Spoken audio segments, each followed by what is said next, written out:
Madame, Monsieur, bonsoir. Merci de votre attention et bienvenue dans cette édition. L'épouse du Premier ministre vient de faire un don de vivres et de tapis de prière aux populations de Touba, un village situé dans la sous-préfecture de Timbi Madina. Madame Doré Aïchaba était accompagnée par plusieurs membres du gouvernement. Ce geste a été hautement apprécié par les habitants de Touba. Hadi Kamara a suivi la cérémonie de remise. En Afrique, s'attacher à ses racines est une contrainte sociale qui guide l'homme à embrasser les valeurs traditionnelles et morales de sa culture. En se rendant ce dimanche dans son village natal, ici à Toubou, dans la sous-préfecture de Timbitouni, préfecture de Pita, l'épouse du Premier ministre, Mme Doré Aïchaba, avait compris les besoins de ses parents. C'est pourquoi Mme Doré, à travers son ONG, l'Association pour l'intégration des femmes à milieu rural, offre vivre à ces deux couches vulnérables dans nos sociétés. Votre présence est un agréable plaisir.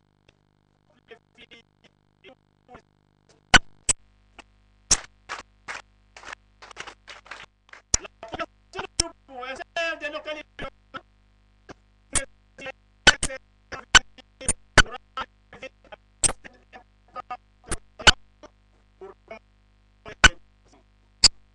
les objectifs visés par l'ONG que vous apportez à Toubou seront atteints pour le bonheur de la localité.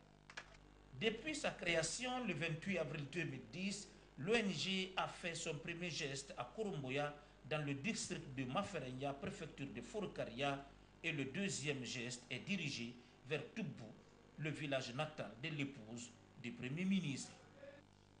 Pour les femmes et pour les enfants des plaines de Timbi, c'est un grand signe d'espoir, celui de pouvoir un jour sortir de leur existence de la précarité, convaincus désormais de pouvoir compter sur la solidarité de tous. C'est pourquoi, par ma voix, les membres de l'AFM vous remercie du fond du cœur pour le grand bonheur que leur procure votre présence parmi nous, les femmes et les enfants bénéficiaires du modeste don qui est mis à leur disposition aujourd'hui. Pour mémoire, Timbitouni est fondé en 1725 par les érudits Peul. Et c'est ici qu'on a procédé au partage du Fouta Djallon entre Timbi, Timbo et l'Abbé. Pour valoriser ce site hautement historique, les fils résidents et ressortissants de Timbitouni formulent des doléances à l'endroit de toutes les bonnes volontés du pays. Construire Timbi, c'est construire le pays. Donc, alors pour cette construction, nous voudrions que vous et nous, que chacun apporte une brique pour construire au moins cette musée-là qui pourrait être un site historique qui pourrait être pris au niveau de l'UNESCO.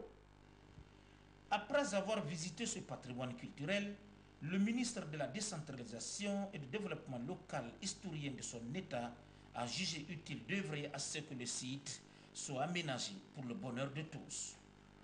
Ce qui est important, c'est moins cet tas de pierre qu'on nous a présenté que le symbole qu'il y a derrière. Parce que le Fouta théocratique est articulé autour de l'histoire des Dioué. Et cette histoire est partie d'ici.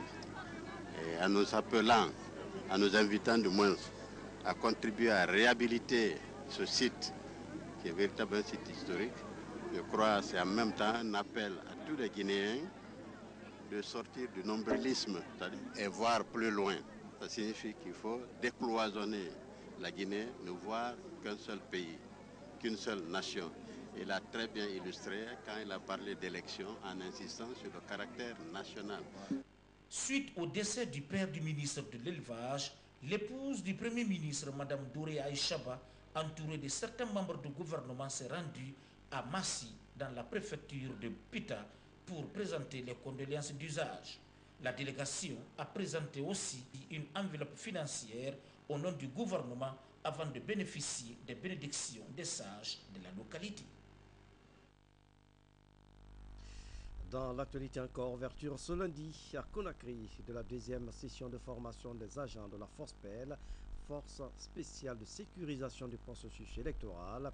La démarche vise à mieux outiller les agents de FOSPEL à protéger et sécuriser les citoyens durant tout le long du processus électoral. Plusieurs personnalités du pays et représentants d'institutions internationales étaient présents à l'ouverture des travaux. Voici le compte-rendu de Sanassi Keita. Ils sont une soixantaine d'agents de la police et de la gendarmerie appelés FOSPEL, Force spéciale de sécurisation du processus électoral, à assister à cette formation autour du thème maintien de l'ordre et des droits humains. L'objectif est de renforcer davantage les capacités opérationnelles de ces agents afin de réussir le second tour de l'élection présidentielle dans la paix et dans la stabilité. La présente cérémonie qui nous réunit aujourd'hui témoigne encore une fois de notre volonté commune d'assurer à la Guinée la stabilité politique nécessaire à son développement, en assurant que le processus se déroule dans un environnement sécuritaire stable, exempt de violence, de troubles à l'ordre public, pour permettre aux citoyens d'accomplir leurs devoirs en s'exprimant librement dans la paix et la sécurité. En situation de confrontation, les forces de sécurité se trouvent face à leurs concitoyens, qu'ils ne peuvent en aucun cas considérer comme leurs ennemis. Contrairement à l'armée qui a des ennemis, la FOSPEL a des concitoyens en face d'elle. Donc on ne peut pas les traiter, on ne peut pas mettre les techniques de combat en route. C'est vos concitoyens, c'est des citoyens comme vous. Les sessions de formation prévues sont uniquement axées sur le respect des droits humains en période électorale et mettent un accent particulier sur la protection des groupes vulnérables, en particulier les femmes et les enfants. Tout ceci témoigne de la volonté commune des partenaires au développement d'assurer l'encadrement de la force, les compétences nécessaires à la bonne réalisation de leur mission. C'est le moment de remercier Monsieur le Président de la Transition, Président de la République par intérim, Ministre de la Défense, le général Sekba Konaté, pour avoir bien réfléchi, mettre en place cette force. Deux paramètres essentiels par anticipation vont vous concerner et ces paramètres sont des paramètres que moi, en tant que commandant de la FOSPEL,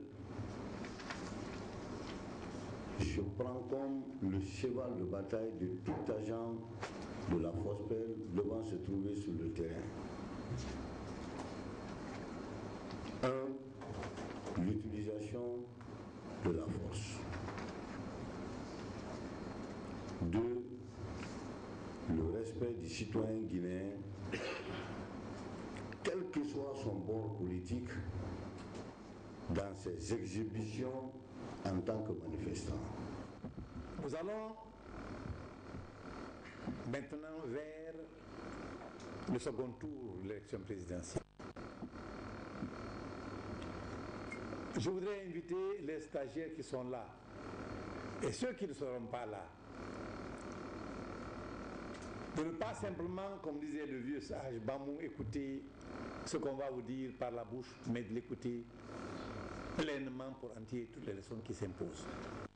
Cette formation de 2 jours se tient dans un contexte de campagne où le commandement de la FOSPEL est très sollicité en ce moment pour assurer la meilleure coordination sur le terrain, car le maintien de l'ordre public en période électorale est une tâche qui exige de la part des responsables chargés de l'application des lois une bonne connaissance des droits de l'homme et des libertés fondamentales attachées à l'exercice du droit de vote. La Guinée, dans la perspective du deuxième tour de l'élection présidentielle, 2 candidats sont en liste. Eladj Seloudaleh Diallo de l'UFDG, le professeur Alpha Condé, dans les états-majors des 2 partis. L'heure est aux tractations pour les alliances en vue de mobiliser le plus grand nombre de voix. Mohamed Amin Solano et Safiatou Condé ont fait le tour des quartiers généraux de l'UFDG et du RPG.